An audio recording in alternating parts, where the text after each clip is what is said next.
오늘 우리가 나눌 아버지 하나님의 거룩하신 말씀은 구약성경 스바냐서 제3장 19절 말씀입니다. 오늘 우리가 나눌 말씀은 구약성경 1309면에 위치한 스바냐서 제3장 19절 말씀입니다. 구약성경 1309페이지에 있습니다.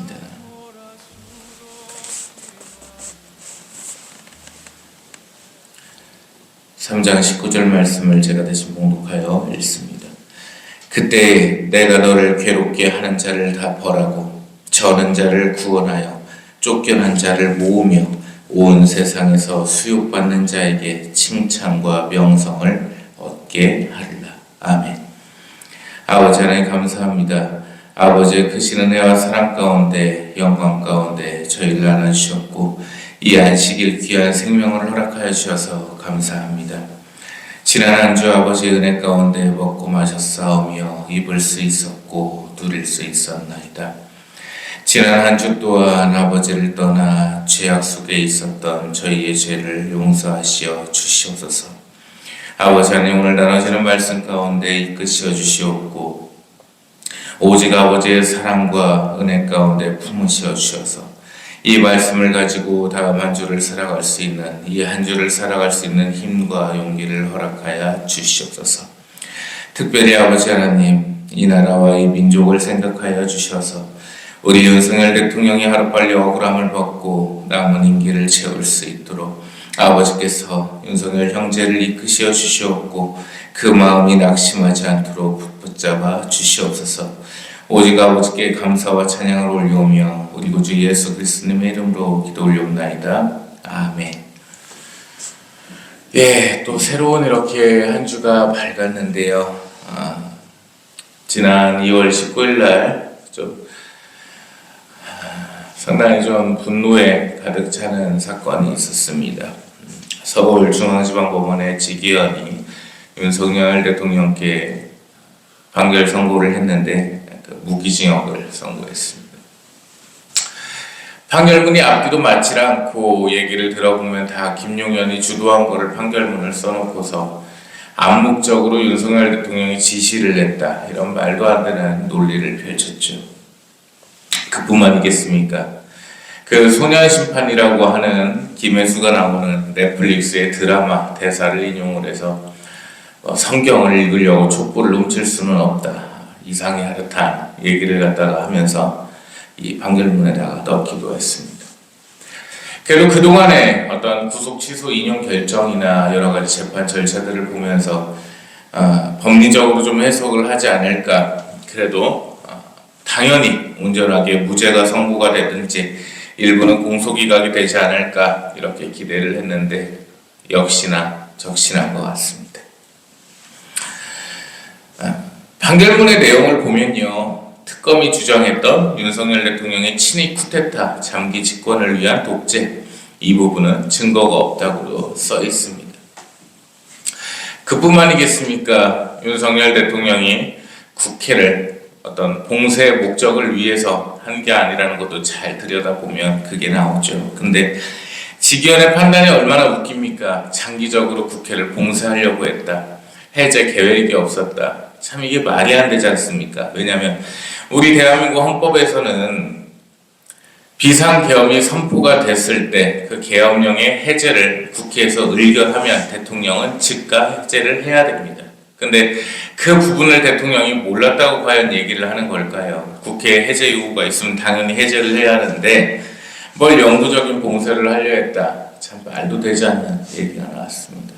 솔직한 말씀을 드리면 긴장도 됐고 그 2월 19일까지 어떻게 있어야 되나 한 시각이 참 촉각에 곤두섰던 것 같습니다.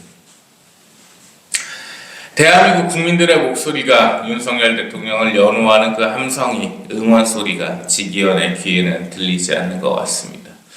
이 지기현이가 서울 북부지방법원 민사 6단독으로 배정이 됐는데요. 23일날 출근을 한답니다. 담당 사건은 교통사고와 산재 사건을 한다고 해요. 참 이게 보면 당연히 좌천이라고 봐야 되는데 어떠한 의미인지 모르겠습니다. 이 이후에 민주당 것들은 사형을 시키라고 난리를 치질 않나. 지기현이는 또 좌천이 돼버렸어요. 참 이걸 어떻게 해석을 해야 될까 이런 생각이 듭니다.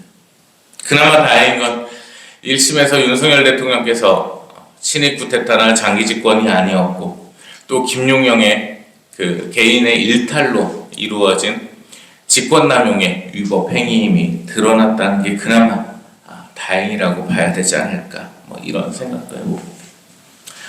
우리 윤석열 대통령께서 그 국민들께 메시지를 내셨죠. 뭐 광장의 재판에서 숨을 고르신다 뭐 어쩐다 하는데 제가 왜 뭐 어쩐다 한다 이렇게 얘기를 하냐면 이게 대통령의 메시지는 아닌 것 같아요. 변호인단에 어느 정도의 각색이 있지 않았을까, 첨삭이 있지 않았을까 이런 생각을 하거든요. 왜냐면 대통령과 그 송진호 변호사가 이제 면담을 하고 송진호 변호사가 페이스북에 글을 올렸는데요. 대통령은 그런 뜻이 아니셨더라고요. 전혀. 끝까지 싸우자. 방향을 정해준다. 이렇게 말씀을 하셨다는 거 보니까 대통령께서 여기서 포기하실 분은 아닙니다. 근데 설사 만약에 항소를 하시지 않는다고 해도요. 어차피 특검은 항소를 합니다. 사형받게 하려고. 그럼 어차피 2심으로는 넘어가는 거고 거기서 또 다투게 되는 거죠. 둘 다 항소를 포기하는 거라면 1심에서 끝나겠지만 그런 게 아니잖아요. 어떻게 보면 이럴 수도 있죠. 니들 맘대로 재판 한번 해봐라 하고서 특검이 항소하면 뭐 항소를 안 하실 수도 있는데 다퉈봐야 될 문제인 것 같습니다. 근데요, 뭐 쉽게 이길 줄 알았습니까? 솔직히 얘기해서요. 뭐 가슴은 찢어지고 생각하면 막 눈물 나고 그러는데 안 그래도 대통령께 지난 금요일날 좀 서신을 보내고 했는데요. 쉽게 이기겠습니까? 이게 저 좌빨놈들이 얼마나 지독합니까? 지긋지긋하잖아요. 징그러워요. 바퀴벌레처럼 안 죽어요. 근데 걔들하고 싸우는 게 어떻게 뭐 쉬운 싸움이겠습니까? 그래서 대통령께서 그러셨다대요. 변호인들한테 국민 주권을 위한 길인데 사형이면 어떻고 무기징역이면 어떠냐. 맞아요. 그 용기를 갖고 싸우셨기 때문에 이 자리까지 오신 겁니다. 그래서 같이 싸우시자고요. 뭐 이 독자라서 살겠습니까 지금. 그리고 지기현이 걔가 한 얘기 중에 올바른 얘기는 하나 있대요. 소추라는 것은 수사를 의미하지는 않는다. 이렇게 얘기를 했어요. 그래서 현직도 다 수사도 할 수 있고 이렇게 얘기한 거 보니까 우리 제명이 빨리 재판하기 바랍니다. 조이대 뭐 하는지 모르겠어요. 조이대하고 천대야 국가의 시대에 역적이 되고 싶습니까? 시대의 범인, 은닉죄가 되고 싶습니까? 범죄를 덮어주는, 방조하는 자들이 되고 싶습니까? 그게 아니면 이재명에 대한 재판을 속기하기 바랍니다. 재판부도 또 변동이 됐을 거예요. 3개 재판인가요? 하나는 변동이 됐겠죠. 재판 속기해서 이재명이가 하루빨리 형사처벌을 받고 반드시 구속이 되기를 바랍니다. 이재명은 구치소가 아닌 교도소에서 머물기를 바라고 이재명에 대한 모든 수사도 다 이제 열렸으니까 진행하기 바랍니다. 자, 우리가 살면서 억울한 일들 나오면 어떻게 할까요? 그리고 그 억울한 일이 왜 올까요? 이런 생각을 가지면서 오늘 말씀을 나눠보려 합니다. 자, 우리가 본문 말씀 말고요. 미가서 7장 9절 말씀 보겠습니다. 미가서 제7장 9절입니다. 미가서 제7장 9절 말씀입니다. 내가 하나님께 범죄하였사오니 그의 노를 당하리니 그가 나의 송사를 변호하시고 나를 위하여 심판을 행하시기까지 하리라. 그가 나를 이끌어내어 빛에 이르게 하시리니 내가 그의 공의를 보리로다. 아멘. 자, 이 말씀이 뭐냐면요. 억울한 일을 당하거나 송사를 당하거나 하면 그게 어디서 왔냐. 내가 하나님께 범죄했기 때문입니다. 하나님께 범죄를 했기 때문에 그 억울한 일을 당하는 거고 안 좋은 일에 휩싸이게 되는 겁니다. 다 내 죄로 인한 거예요. 결국에는. 그게 시험이라는 게 올 수가 없어요. 무슨 하나님께서 시험을 다 헛소리죠. 올바르게 살고 바르게 사는데 아버지 하나님께서 너 고통 한번 당해봐라. 이게 말이 돼요? 안 돼요. 이런 얘기를 하면 욥기서 얘기를 하죠. 제가 항상 설교했었죠. 욥이 엄청 거만했었어요. 자신이 말하는 게 무슨 하나님의 말이냐 그따위로 얘기를 했단 말이에요. 엄청나게 거만했다고요. 그러다 보니까 치임을 받고 결과론적으로는 뭐예요? 내가 어떤 안 좋은 일을 당하든 내 앞에 어떠한 문제가 생기든 송사가 생기든 다 하나님께 범죄했기 때문입니다. 결과적으로 다 내가 죄를 졌기 때문이지 아버지께서 일부러 나를 심판을 하신다? 말도 안 되는 소리죠. 결국 그것으로 봤을 때 이 미가서의 저자는 이렇게 이야기합니다. 내가 하나님께 범죄를 하였으니 그 하나님의 노를 당하였는데 이게 결국 회개 기도인 거예요.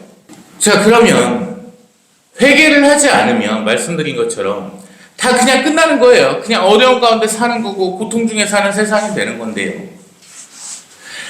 이 저자는요, 아버지 하나님 회개를 합니다. 아버지, 내가 아버지께 범죄를 하였사옵고 이 어려운 가운데 처했나이다.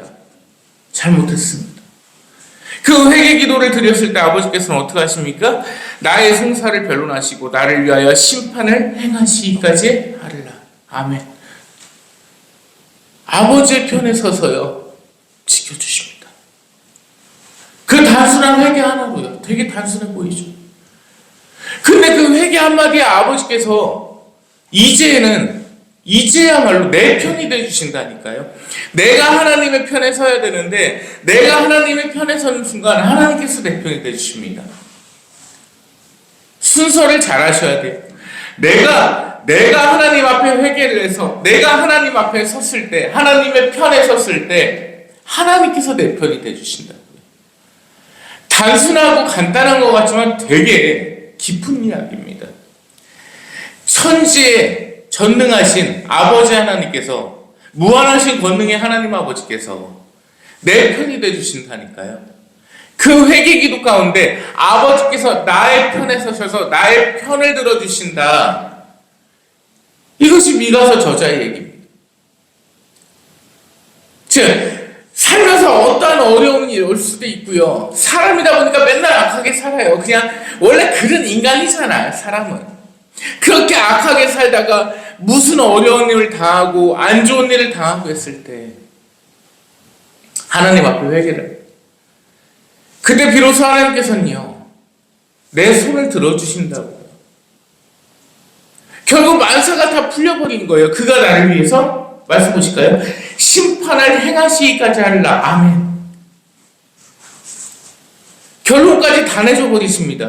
그가 나를 이끌어내며 빛에 이르게 하시리니 내가 그의 공의를 보리로다. 아멘. 이보다 더 귀중한 말씀이 어디 있습니까? 사실 이 말씀을 오늘 꺼내놓으니까 우리 윤석열 대통령이 아버지 하나님의 편에 당연히 서지 않았었겠죠. 누가 봐도 당연합니다. 무슨 주변에 저희 건진법산지 뭔지 무당에도 있고 천공이도 좀 이렇게 왔다 갔다 했던 거. 아버지 하나님 앞에 섰다고는 볼 수가 당연히 없었죠. 걔 중 누굽니까? 자승인가 거기하고도 좀 어울렸던 거. 근데 이 윤석열 대통령께서요 이제는 형제라고 친할 수 있는데 하나님 앞에 섰어요. 하나님의 편에 서려 합니다. 하나님께 기도하는 것밖에는 없다. 성경을 붙잡는 것밖에 없다. 억울한 군인들에게 하나님의 은총이 계시기를 바란다. 이런 단어들이 법정에서 나왔거든요. 이게 쉬운 얘기가 아니란 말이에요. 그 누구도 하질 않았던 얘기였습니다. 그래서 그걸 보면서 진정 아버지 하나님 앞에 회개가 계셨구나, 있었구나 이 생각을 했어요. 그래서 이제는 하나님께서 함께 하실 텐데 물론 지금까지 불법으로 파면이 되고 그 정치적인 공세 속에서 압박 속에서 온갖 가족들 다 건드렸죠. 뭐 하다 뭐 체포방해, 공무집행방해로다가 징역 5년까지 나왔죠. 이제는 무기징역까지 나왔는데, 자, 지금까지의 죄는요 다 없어지는 거예요. 이제 회개 가운데서 아버지 하나님 편에 섰는데요, 뭘. 그래서 이제 나아가면 됩니다. 억울한 일을 만드실 분이 아니에요. 내 백성에게. 아버지 하나님 앞에 회개하고 아버지 하나님 앞에 엎드린 백성에게 억울한 일을 만드실 분 아니에요. 우리 예레미야가 3장 58절 보겠습니다. 주님, 주께서 내 영혼의 송사를 변호하셨고 내 생명을 구속하셨나이다. 주님, 나의 억울함을 보셨사오니 저를 위하여 심판하소서. 아멘. 자, 주님께서요 내 영혼의 모든 송사들을 다 변론을 하셨고요, 내 생명을 구속하셨습니다. 뭡니까? 내가 낙원에 이르게 하셨습니다. 내 영과 혼이 구원을 받도록 인도하셨습니다. 내 영과 혼이 스올에 떨어지지 않게끔 아버지께서 지키셨습니다. 그분이 하나님이십니다. 근데 무슨 세상의 억울한 일들을 그 좀 인간 세상에서 겪는 게 진실이 안 밝혀질까, 정의가 늘 승리하진 않다, 말도 안 되는 소리입니다. 아버지 하나님의 개입 속에서요 불가능한 일은 절대 있지를 않습니다. 결코요. 우리 시편 35장인데요 23절부터 24절입니다. 제가 요약해서 좀 공독하겠습니다. 시편 제 35장 23절입니다. 주님 깨소서, 저를 위하여 깨어나소서. 저의 하나님, 저의 주님이시여, 저의 송사를 판결하시옵소서. 여호와 내 하나님이여, 하나님의 의를 따라 저를 판단하시고 그들로 저를 기뻐하지 못하게 하소서. 악의 영들이 나를 침탈하려 할 때, 나를 죽이려 할 때요 나오는 그 기도입니다. 결국 악은 승리하지 못하기 때문이죠. 우리 이사야서 제 54장 말씀 볼까요? 마지막 말씀입니다. 이사야서 제 54장 17절입니다. 너를 치려고 제조된 모든 연장이 쓸모가 없을 것이라. 일어나 너를 대적하여 송사하는 모든 혀는 내게 정죄를 당하리니 이는 여호와의 종들의 기업이요 이는 그들이 내게서 얻은 공인이라. 여호와의 말씀이니라. 아멘. 아무리 누군가를, 그 누군가가 누구겠습니까? 하나님의 종이요, 하나님의 사자요, 하나님의 사람, 하나님의 백성입니다. 그를 죽이려고 연장을 갖다가 먼 난리를 쳐놔도요 그를 죽일 수가 있습니까? 아무 쓸모가 없습니다. 결국 정의가 승리하고 공의가 승리합니다. 그게 세상이 내린 정의는 아닙니다. 아버지 하나님의 공의는요 반드시 승리합니다. 우리 애국 시민 여러분, 애국 국민 여러분, 다 힘내십시다. 여기서 더 이상 낙담하고 할 거 없습니다. 불법하면 부담은 더 큰 게 어디 있었어요. 그래도 다행히 김건희 여사께서 무죄가 많이 나왔고 이제 2심에서 나머지 알선 수재랑도 다 무죄가 나오면 이제 석방이 되실 텐데, 집에 이제 귀가하셔서 우리 윤석열 대통령께서 좋은 결과 다 무죄 공소기가 얻을 수 있도록 함께 힘쓸 거라 믿습니다. 예. 슬퍼서 이렇게 좀 울먹거리는 건 아니고요. 되게 화가 나서요. 형소법이나 형법학 개론을 배울 때 그 선생님이, 그 강사님이 그 얘기를 하더라고요. 검사 출신이셨는데, 재판을 하는데, 여러분이 법관이 돼서 재판정에서 재판을 하는데 여러분 앞에 10명의 살인죄의 피고인이 있다고 칩시다. 그 중에 한 명은 억울한 사람입니다. 죽이지 않은 자예요. 그래서 증거를 채택을 해서 증거를 검토를 하고 진위성을 따지고 당위성을 따지고 그 증거의 적법성을 다 따져서 검토를 하는데, 아무리 해도 그 억울한 사람을 못 찾겠는 상황이 벌어졌다. 그때 여러분이 어떻게 판단을 하고 주문을 적어야 되겠습니까? 라고 물어봤거든요. 선뜻 대답을 못하죠. 9명은 어쨌든 진범이고 1명은 억울한 사람이니까. 근데 그분이 그 얘기를 해주더라고요. 자, 무죄로 판결을 선고하고 석방시켜야 된다. 그 얘기를 하더라고요. 헌법에서는 다수결의 원칙이나 다수의 정의 이런 게 있지 않습니까? 그런데 법은요 그렇질 않아요. 그 다수결이라는 건 국민학교 때 단순하게 가르치는 거고요. 우리 법의 가장 큰 대원칙은 그겁니다. 단 한 명의 억울한 사람도 없이 하는 것. 그게 대원칙이에요. 나머지는 소원칙이란 말입니다. 아무리 9명의 범인이 풀려난다 하더라도 1명의 억울한 자를 만들어서는 안 된다고요. 왜? 그 뒤얘기가 있어요. 그 9명은요 양심에 죄책을 안고 살 거라는 겁니다. 내가 풀려났고 무죄를 받았지만요 내가 죽였던 걔가 밤마다 꿈에 나올 거라는 거예요. 나와요. 사람이라면. 안 나오는 애는 없을 거예요. 그렇게 믿고 싶네요. 죄책감이 시달려요. 그럴 수밖에 없잖아요.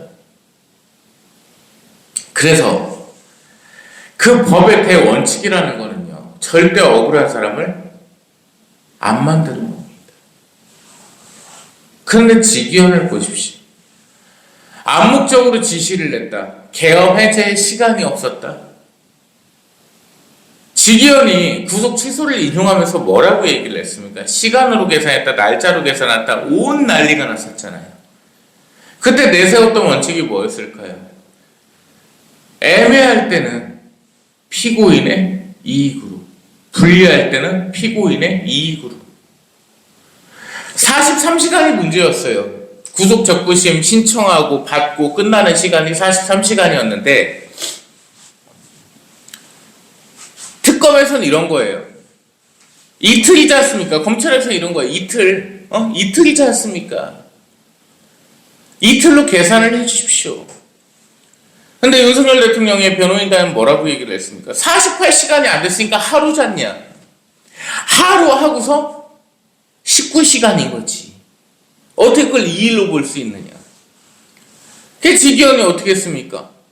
불리할 때는, 애매할 땐 피고인의 이익으로. 이거는 하루로 봐야 맞다. 그래서 구속취소가 인용이 돼버렸어요. 근데 그런 애가 이제 와갖고 무슨 소년심판 드라마 대사나 얘기하면서 600년 전에 그 찰스 1세를 얘기를 하면서 찰스 1세가 어떻게 된지 아십니까? 그 당시에요. 그 야당의 대표라는 놈이 아예 그냥 의회를 독점해버렸어요. 뭐 세금 문제를 가지고서 난리를 폈습니다. 그냥 왕을 무시를 해버렸어요. 근데 찰스 1세가 억울하게 사형을 당했죠. 그리고 11년 후에요. 찰스 2세가 즉위한 뒤에요. 걔들 싹 다 죽었습니다. 다 처형받았어요. 왜 그 얘기는 모르나? 그러면 직위원이가 그 얘기하래요. 역사 교과서로 다 찰스 1세를 아실 겁니다. 왜 앞부분만 얘기를 내? 누가 써줬니 기현아 도대체? 그 직위원이가 그렇게 구속 취소 인용을 하고 했었는데 이제 와서는 국회 봉쇄를 언제 해제할 건지 계획이 없었다. 그래서 장기적으로 봉쇄했을 거라고 봐야 된다. 이게 뭡니까? 추상 아닙니까? 대통령이 국회 계엄 해제가 의결이 돼서 송달이 되면 바로 봉쇄를 해제할지 아니면 안 했을지 모르는 얘기 아니에요. 왜? 김용현이가 뭐라고 했어요? 대통령이 군대 그렇게 보내지 말라는데 숫자 갖다가 그만큼 보내지 말라는데 다 올라타가지고 지가 보내고 여론조사 꼬세도 보내고 털보 새끼 잡아갖고 뭐 하려고 민주당 사이도 군인 보내고 그런 부분들이 있다면 대통령의 뜻이 적극적이진 않았구나. 이게 적극적인 행동이 아니었구나. 그럼 당연히 무죄로 봐야 되는 거고. 두 번째, 군대를 동원을 했는데 전혀 폭력적인 사태가 없었어요. 다 계엄군들 다 두드려 맞고 있었어요. 쟤네들한테. 안기령이 그냥 막 총 갖고서 막 뺏으려고 난리를 치고 있어요. 그게 계엄군입니까? 그게 계형군이에요? 무력으로 진압한 게 뭐가 있어요? 자, 그런 부분을 봤을 때도 무력으로다가 봉쇄를 할 의지나 적극적인 행동이 없었으니까 무시잖아요. 근데 불리할 때는, 애매할 때는 검찰의 이익으로 판단을 하나요? 그래서 말이 되지 않는다는 겁니다. 성경을 읽으려고 뭐 촛불을, 그리고 촛불을 어떻게 훔쳐요? 촛불을 훔치겠지, 훔치려면. 그 말 자체가요, 장반장 얘기랑 아예 대치가 되잖아요. 배치가 돼버리잖아요. 장반장이가 빵 훔쳤을 때, 촛대 훔쳤을 때 어떻게 했어요? 신부가 용서해줬어요. 장반장이 촛대 훔쳐갔다고 그 사제가 경찰에 신고해가지고 어디 그 교회에 도둑놈의 새끼 들어와가지고 이 새끼 잡아주시오 이렇게 얘기를 했어요? 그래서 그런 얘기는 법에서는 필요가 없어요. 다만 정의의 여신상의 그 저울이 조금 기울어져 있는 건요, 약자 편에서라고요. 법은. 그 약자가 누군지 아십니까? 가난한 자, 저는 자 막 이런 애들인 것 같죠? 아니에요. 제가 알려드릴게요. 피고인이에요. 그 저울에서 기울어져 있는 게 그 약자가 피고인입니다. 그래서 무조건 불리할 때, 애매할 때는 피고인의 이익을 원칙으로 하라는 게 그 정의의 여신이 들고 있는 저울의 상징입니다. 그게 얼마나 중요한 건데요. 오히려 그거를 보고 나니까요, 저 우인성이 자가 참 독특하게 생겼어요. 생긴 것도 독특하지, 말하는 것도 독특하지, 무슨 라틴어로다가 뭐 얘기를 하고 있고 한시를 읽고 있고, 형무 등급 추무리 불량 뭐 이런 얘기도 하고 있고, 그럼 걔가 참 한 70%는 좀 법치주의적이다 이런 생각을 갖다 했단 말이에요. 그래서 결과적으로는요, 힘들내십시오. 너무 낙심 안 하셨으면 좋겠습니다. 저도 끝까지 응원하고, 우리 또 유튜브 국제일보가 망했어요. 그때 공격당해가지고 구독자 제가 8만까지 끌어모았었는데, 대한신문 지금 이제 2만을 좀 넘겼는데, 뭐 돈 벌려고 유튜브 하는 거 아닌 거는 다들 아실 테고 응원해 주십시오. 우리 성만찬 거행하겠습니다.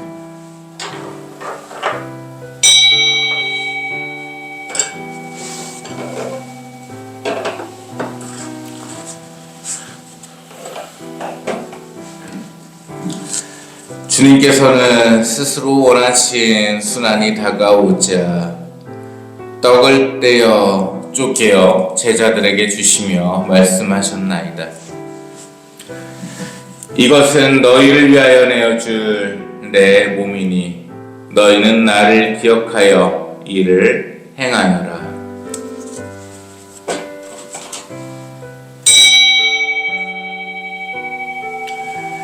같은 모양으로 잔을 들어 감사를 드리신 다음 제자들에게 주시며 말씀하셨나이다. 너희는 이 잔을 모두 받아 마셔라. 이는 너희를 위하여 내어줄 내 피니 너희는 나를 기억하여 이를 행하여라.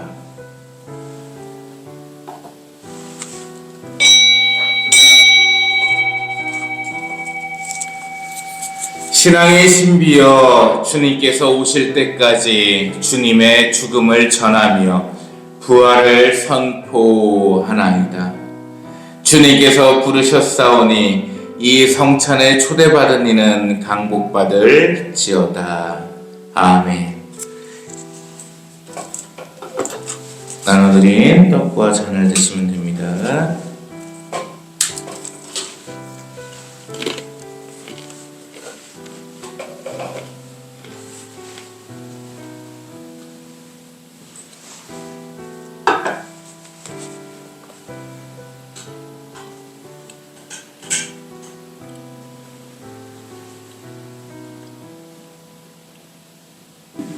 용사의 포로도 빼앗기겠고 강포자의 빼앗은 것도 건져낼 것이라.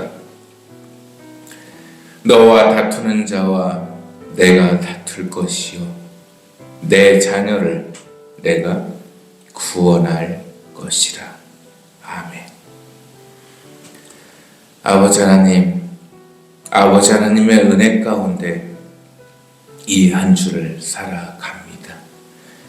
저희의 죄악들을 용서하시어 주시옵고 하루하루 내려주시는 강복 가운데 더욱더 윤택한 삶 가운데 아버지를 찬양하게 하여 주시옵소서.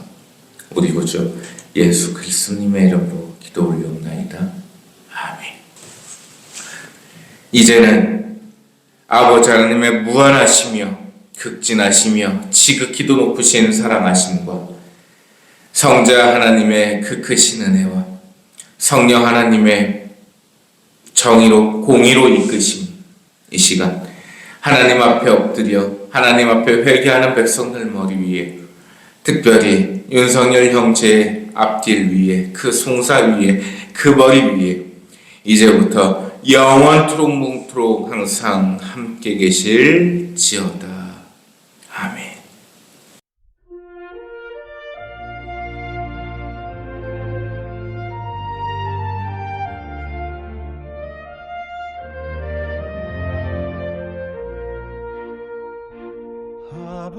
아버지의 명령 따라 주님께서 임하시니 죄악 많은 사람 그래 인간 세상 결과 놀아수